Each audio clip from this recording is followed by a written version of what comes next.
തദ്ദേശ തെരഞ്ഞെടുപ്പിൽ നാമനിർദ്ദേശ പത്രിക പിൻവലിക്കാനുള്ള സമയം അവസാനിച്ചപ്പോൾ സംസ്ഥാനത്ത് മിക്കയിടത്തും യുഡിഎഫിൽ ഘടകകക്ഷികൾ തമ്മിൽ മത്സരം ഉറപ്പായി. ഇതോടൊപ്പം പാർട്ടിയിൽ നിന്നും പുറത്താക്കുമെന്ന അന്ത്യശാസനം തള്ളി തിരുവനന്തപുരം കോർപ്പറേഷൻ മേയർ സ്ഥാനത്തടക്കം കോൺഗ്രസിൽ വിമതർ മത്സരരംഗത്ത് തുടരുന്നു. മലബാറിൽ മലപ്പുറത്തും കണ്ണൂരിലും കോൺഗ്രസും ലീഗും നേർക്കുനേർ പോരാട്ടത്തിലാണ്. എറണാകുളത്തും വിമത ശല്യം രൂക്ഷമാണ്. നാമനിർദ്ദേശ പത്രിക പിൻവലിക്കാനുള്ള സമയം അവസാനിച്ചിട്ടും യുഡിഎഫിലെ ഭൂരിഭാഗം വിമതരും മത്സരരംഗത്ത് തുടരുകയാണ്. തിരുവനന്തപുരം കോർപ്പറേഷനിൽ കോൺഗ്രസിന്റെ മേയർ സ്ഥാനാർത്ഥി മഹേശ്വരൻ നായർക്കെതിരെ യൂത്ത് കോൺഗ്രസ് നേതാവ് വിമതനായി മത്സരിക്കുന്നു. ഇതുൾപ്പെടെ 6 ഡിവിഷനുകളിലാണ് വിമതർ മത്സരരംഗത്ത് തുടരുന്നത്. വിഴിഞ്ഞത്ത് നിലവിലെ കൗൺസിലർ സുധീർ ഖാൻ വിമതനായി മത്സരിക്കുന്നു. 2 ഡിവിഷനുകളിൽ ഘടകകക്ഷികൾക്കെതിരെ കോൺഗ്രസ് സ്ഥാനാർത്ഥികളും മത്സരരംഗത്തുണ്ട്. കൊല്ലത്ത് KPCCയുടെ അന്ത്യശാസനം അവഗണിച്ചും യൂത്ത് കോൺഗ്രസ് നേതാക്കൾ വിമതരായി മത്സരിക്കുകയാണ്. പത്തനംതിട്ട നഗരസഭയിൽ RSP മത്സരിക്കുന്ന 2 ഡിവിഷനുകളിൽ കോൺഗ്രസ് വിമതർ പത്രിക പിൻവലിച്ചിട്ടില്ല. മലബാറിൽ മലപ്പുറത്തും കണ്ണൂരിലും ഉൾപ്പെടെ UDF സംവിധാനം പൊളിഞ്ഞു. മലപ്പുറത്ത് 25 പഞ്ചായത്തുകളിലും കൊണ്ടോട്ടി നഗരസഭയിലും കോൺഗ്രസും ലീഗും നേർക്കുനേർ ഏറ്റുമുട്ടും. കണ്ണൂർ കോർപ്പറേഷനിൽ 7 ഇടത്ത് UDF വിമതർ മത്സരിക്കുന്നു. തൃശൂർ കോർപ്പറേഷനിൽ 4 ഇടത്ത് UDFന് തലവേദനയായി വിമതർ മത്സരരംഗത്ത് തുടരുകയാണ്. കോഴിക്കോട് കോർപ്പറേഷനിൽ DCC അംഗം രമേശ് നന്ദിയത്ത് വിമത സ്ഥാനാർത്ഥിയായി മത്സരരംഗത്തുണ്ട്. കൊച്ചി കോർപ്പറേഷനിൽ നിലവിലെ മേയർ ടോണി ചെമ്മണിയുടെ സഹോദരിയും വിമത സ്ഥാനാർത്ഥിയാണ്. കോൺഗ്രസിലെ 4 സിറ്റിംഗ് കൗൺസിലർമാരും കൊച്ചിയിൽ വിമതരായി മത്സരിക്കുന്നു. അവസാന നിമിഷം വരെ നടത്തിയ ശ്രമങ്ങൾക്കൊടുവിലും വിമതരെ പിന്തിരിപ്പിക്കാൻ കഴിയാത്തത് UDF നേതൃത്വത്തിന് തലവേദനയാകുകയാണ്. News bureau, Thiruvananthapuram. മലപ്പുറം ജില്ലയിൽ UDF സംവിധാനം പാളി. ജില്ലയിലെ 30% മണ്ഡലങ്ങളിൽ UDF മത്സര രംഗത്തില്ല. നിരവധി മണ്ഡലങ്ങളിൽ ലീഗും കോൺഗ്രസും നേർക്കുനേർ പോരാട്ടമാണ്. മലപ്പുറത്ത് 30% ത്രിതല പഞ്ചായത്തുകളിൽ UDF സംവിധാനമുണ്ടാവില്ല. 24 പഞ്ചായത്തുകളിലും കൊണ്ടോട്ടി മുനിസിപ്പാലിറ്റിയിലും കാളികാവ് ബ്ലോക്ക് ഡിവിഷനിലുമാണ് കോൺഗ്രസും ലീഗും നേർക്കുനേർ മത്സരിക്കുക. കരുവാരക്കുണ്ട് ജില്ലാ പഞ്ചായത്ത് ഡിവിഷനിൽ കേരള കോൺഗ്രസ് ജേക്കബ് വിഭാഗവും ഒറ്റയ്ക്ക് മത്സരിക്കും. ചർച്ചകൾ അവസാന ഘട്ടത്തിൽ UDFന് ദോഷമുണ്ടാക്കിയെന്ന് മുസ്ലിം ലീഗ് കുറ്റപ്പെടുത്തി. കോൺഗ്രസിൻ്റെ 10 ഡിവിഷനുകളിൽ അവിടെയുള്ള ജില്ലാ പഞ്ചായത്ത് സ്ഥാനാർത്ഥികൾക്ക് ലീഗ് മത്സരിക്കുന്ന വാർഡിലെ സ്ഥാനാർത്ഥി കിട്ടുന്ന വോട്ടുകൾ കിട്ടിയിരിക്കണം. ഒരു കളി ലീഗ് സമ്മതിക്കൂല. വിട്ടുവീഴ്ച ചെയ്യാതിരുന്ന കോൺഗ്രസ് സ്ഥാനാർത്ഥികൾക്ക് ലഭിക്കുന്ന വോട്ടിന്റെ എണ്ണവും ലീഗ് പരിശോധിക്കും. നേരത്തെ ഒരു 6-7 പഞ്ചായത്തുകൾ മാത്രമാണ് പ്രശ്നങ്ങൾ ഉണ്ടായിരുന്നത്. പിന്നെ ഭൂരിപക്ഷം പഞ്ചായത്തുകളിലും ഈ 1 സീറ്റിന് 1/2 സീറ്റിന് വെച്ചമാറിൽ അതുമായി ബന്ധപ്പെട്ട വിഷയങ്ങളാണ്. അത് പിന്നെ സങ്കീർണതയിലേക്ക് പോവുകയത്. ചരിത്രത്തിൽ ആദ്യമായാണ് മലപ്പുറത്താനയ്ക്കും പോർമുഖത്തെത്തുന്നത്. ബാക്കി തിരഞ്ഞെടുപ്പിന് ശേഷം കാണാമെന്ന ഭീഷണിയോടെയാണ് ലീഗ് പ്രചാരണത്തിനിറങ്ങുന്നത്. News bureau, Malappuram. KPCC ആസ്ഥാനത്ത് കോൺഗ്രസ് പ്രവർത്തകരുടെ പ്രതിഷേധം. തിരുവനന്തപുരം പള്ളിച്ചൽ ഗ്രാമപഞ്ചായത്ത് പ്രസിഡന്റ് K രാഗേഷിന് സീറ്റ് നിഷേധിച്ചതിൽ പ്രതിഷേധിച്ചായിരുന്നു ഇത്. വിജിലൻസ് കേസിൽ പ്രതി ചേർക്കപ്പെട്ട വ്യക്തിയാണ് രാഗേഷ്. എന്നാൽ രാഗേഷിനോട് ചിലർക്കുള്ള വ്യക്തിവിരോധമാണ് സീറ്റ് നൽകാത്തതിന് പിന്നിലെന്ന് പ്രതിഷേധക്കാർ പറഞ്ഞു.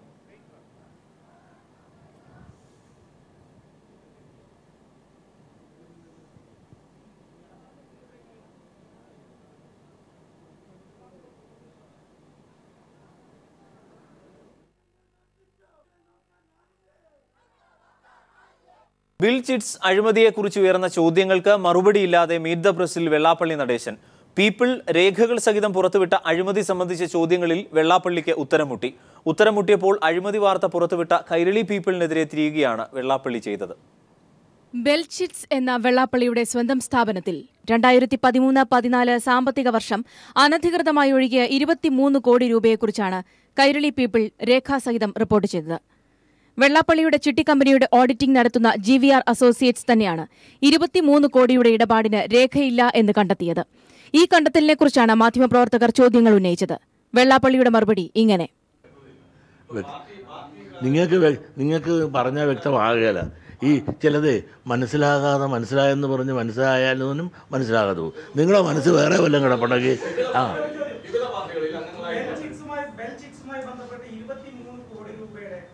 അതെ അത് ഇത് ഞാൻ ഇവിടെ പറയാൻ ആഗ്രഹിക്കുന്നില്ല. കാരണം അത് നിങ്ങൾ ഏതായാലും കണ്ടുപിടിച്ചവർ അത് അന്വേഷിക്കാൻ പറഞ്ഞിട്ടുണ്ടല്ലോ, അത് അന്വേഷിക്കട്ടെ. ഒരു ആഗ്രഹം നിങ്ങളുടെ ജനം ആഗ്രഹിക്കുന്ന എല്ലാം കാണിച്ചു കൊടുക്കേണ്ട ഉത്തരവാദിത്വം എനിക്കില്ല. നേരത്തെ വെള്ളാപ്പള്ളി നടേശന്റെ മകൻ തുഷാർ വെള്ളാപ്പള്ളി നടത്തിയ പ്രതികരണം ഇങ്ങനെ: അത് കഴിഞ്ഞപ്പോൾ അടുത്ത കഥയുമായി 2 ദിവസം മുമ്പ് ശ്രീ ജോൺ ബ്രിട്ടാസ് എന്റെ പാർട്ണർ വിളിച്ചു. അതിനെക്കുറിച്ച് ഏതാണ്ട് 2 മണിക്കൂർ ഉണ്ടാക്കിയ കഥ. അഴിമതി വിവരം പുറത്തുവിട്ട് പീപ്പിൾ ഉന്നയിച്ച ചോദ്യങ്ങൾ ഇതാണ്. 1. അനധികൃതമെന്ന് ഓഡിറ്റർ കണ്ടെത്തിയ 23 കോടി എവിടെ നിന്ന് വന്നു, എവിടേക്ക് പോയി? 2. ഈ പണം മൈക്രോ ഫിനാൻസിംഗ് പദ്ധതിയുടെ ഭാഗമായി പാവങ്ങൾക്ക് വിതരണം ചെയ്യേണ്ട പണമായിരുന്നോ? 3. ഈ പണം കള്ളപ്പണമാണോ? ഈ ചോദ്യങ്ങൾക്കൊന്നും വെള്ളാപ്പള്ളിയിൽ നിന്ന് ഉത്തരമുണ്ടായില്ല. പകരം ഉത്തരം ഞഞ്ഞാപിഞ്ഞ. ലൈസൻസിൽ കൃത്യമായിട്ട് 10 ലക്ഷം രൂപ വരെ കുറി നടത്താം എന്നാണ് പറഞ്ഞിരിക്കുന്നത്. പക്ഷേ അവിടെ കോടികളുടെ ഇടപാട് നടക്കുന്നു. ഇതിനൊന്നും നിങ്ങളെവിടെ മറുപടി പറയാൻ ഞാൻ ആഗ്രഹിക്കുന്നില്ല.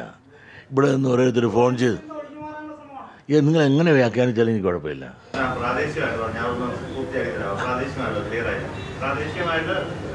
കാരണം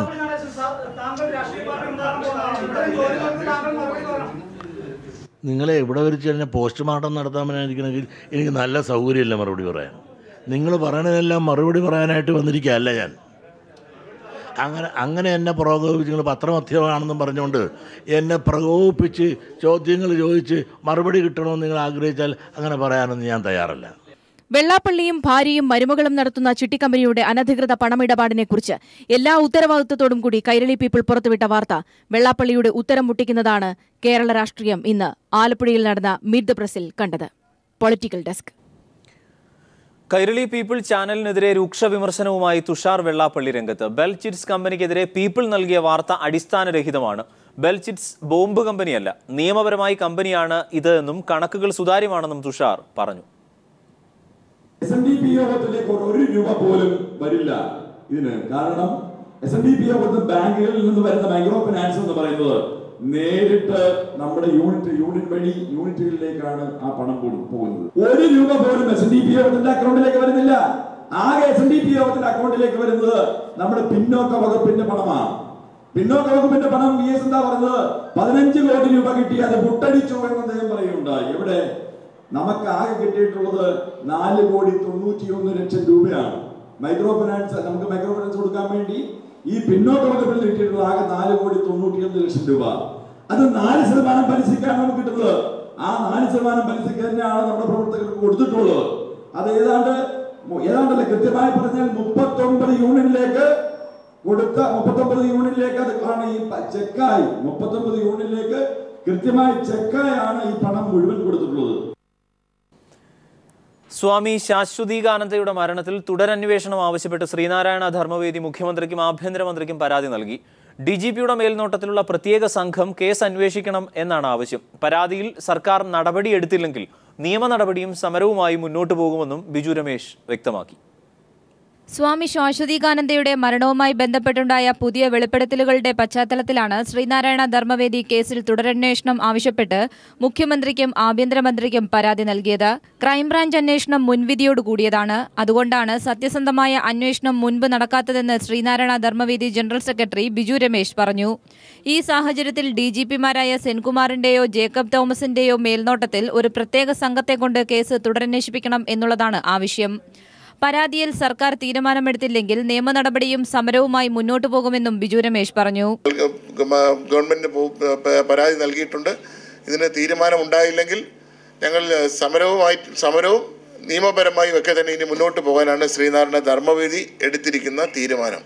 സ്വാമിയുടെ മരണവുമായി ബന്ധപ്പെട്ട് ശ്രീനാരായണ ധർമ്മവേദിയുടെ പക്കൽ തെളിവുകളുണ്ട്. അത് അന്വേഷണ ഉദ്യോഗസ്ഥന് മാത്രമേ കൈമാറൂ എന്നും ധർമ്മവേദി പ്രവർത്തകർ തിരുവനന്തപുരത്ത് വാർത്താസമ്മേളനത്തിൽ വ്യക്തമാക്കി. കേസ് വീണ്ടും അന്വേഷിക്കണമെന്ന സ്വാമി പ്രകാശാനന്ദയുടെ ആവശ്യം സർക്കാർ പരിഗണിക്കണമെന്നും അവർ ആവശ്യപ്പെട്ടു. അതുകൊണ്ട് കേസിൽ സമഗ്രാന്വേഷണം നടത്തിയില്ലെങ്കിൽ CBI അന്വേഷണം ആവശ്യപ്പെട്ട് ഹൈക്കോടതിയെ സമീപിക്കാനാണ് ധർമ്മവേദിയുടെ തീരുമാനം. ശ്രീനാരായണ ധർമ്മവേദി അംഗങ്ങളായ KK Pushpangadan, G Mohandas, TK Rajan, Vinod തുടങ്ങിയവരും വാർത്താസമ്മേളനത്തിൽ പങ്കെടുത്തു. News bureau, Thiruvananthapuram. ശാശ്വതീകാനന്ദയുടെ മരണത്തിൽ കൂടുതൽ വെളിപ്പെടുത്തൽ. സ്വാമിയുടെ പോസ്റ്റ്മോർട്ടം ദൃശ്യങ്ങൾ പരിശോധിച്ചാൽ കൂടുതൽ തെളിവുകൾ ലഭിക്കുമെന്ന് ആലുവ റൂറൽ SP വർഗീസ് ജോർജിന്റെ വെളിപ്പെടുത്തൽ. സ്വാമിയെ പുഴയിൽ നിന്ന് എടുക്കുമ്പോൾ ജീവൻ ഉണ്ടായിരുന്നുവെന്ന് ഡോക്ടർ സോമൻ തന്നോട് പറഞ്ഞതായും വർഗീസ് ജോർജ് പീപ്പിൾ TVയോട് പറഞ്ഞു. ശാശ്വതീകാനന്ദയുടെ മരണവുമായി ബന്ധപ്പെട്ട് ഉയരുന്ന വിവാദങ്ങൾക്കിടെയാണ് അന്നത്തെ ആലുവ റൂറൽ SP വർഗീസ് ജോർജ് പീപ്പിളിനോട് മനസ്സ് തുറന്നത്. സ്വാമിയുടെ മൃതദേഹം പോസ്റ്റ്മോർട്ടം ചെയ്യുന്നതുമായി ബന്ധപ്പെട്ട് അന്ന് തർക്കമുണ്ടായി. അവർക്ക് ഈ സ്വാമിയുടെ ബോഡി പോസ്റ്റ്മോർട്ടം ചെയ്യുന്നതിനുള്ള വിയോജിപ്പായിരുന്നു. അതല്ലാതെ ഇതിലും കൊലപാതകമാണ് എന്ന് ആരും സംശയമൊന്നും പറഞ്ഞില്ല. മേലുദ്യോഗസ്ഥൻ ഫോണിൽ നൽകിയ നിർദ്ദേശമനുസരിച്ച് ശരീരം പോസ്റ്റ്മോർട്ടത്തിന് വിധേയമാക്കി. ആക്ഷേപം ഉയർന്നപ്പോൾ ഇത് ക്യാമറയിൽ ചിത്രീകരിച്ചു.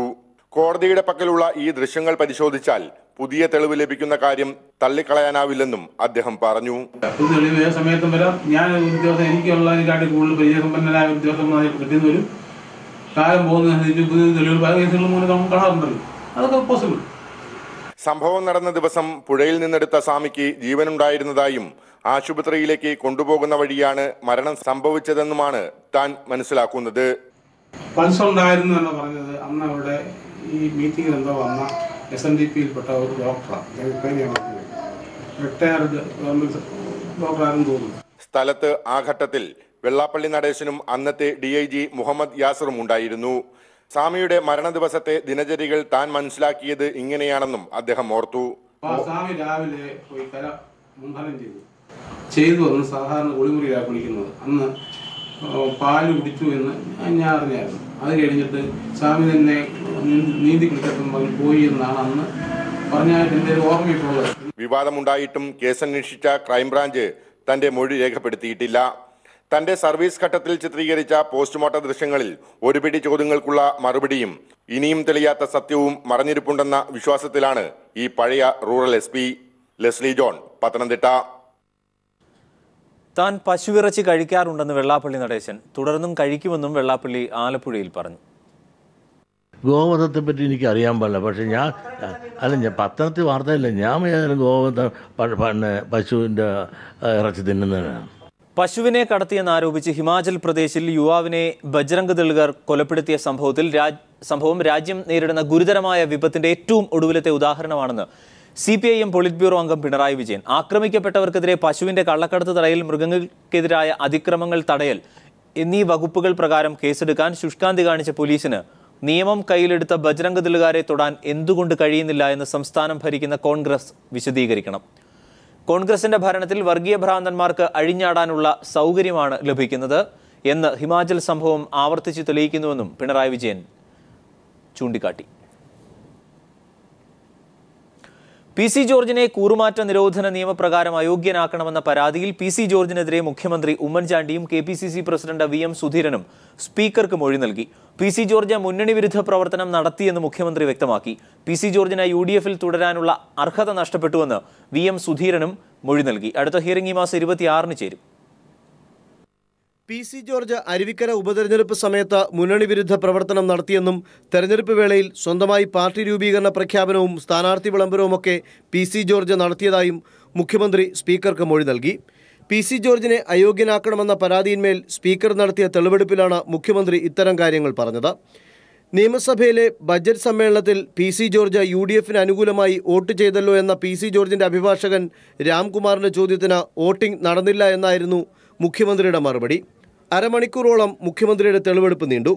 അതേസമയം PC ജോർജിന് UDF-ൽ തുടരാൻ അർഹതയില്ലെന്നും PC ജോർജ് എല്ലാ മുന്നണി മര്യാദകളും ലംഘിച്ചുവെന്നുമാണ് KPCC പ്രസിഡന്റ് VM സുധീരൻ മൊഴി നൽകിയത്.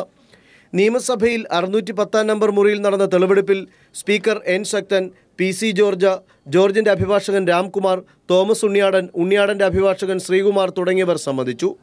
TN Prathapan, VD Satheesan, VS Sunilkumar, A Pradeep Kumar എന്നിവരിൽ നിന്ന് മൊഴിയെടുത്ത ശേഷമാകും അയോഗ്യത സംബന്ധിച്ച കാര്യത്തിൽ സ്പീക്കർ അന്തിമ തീരുമാനം പ്രഖ്യാപിക്കുക. News bureau, Thiruvananthapuram.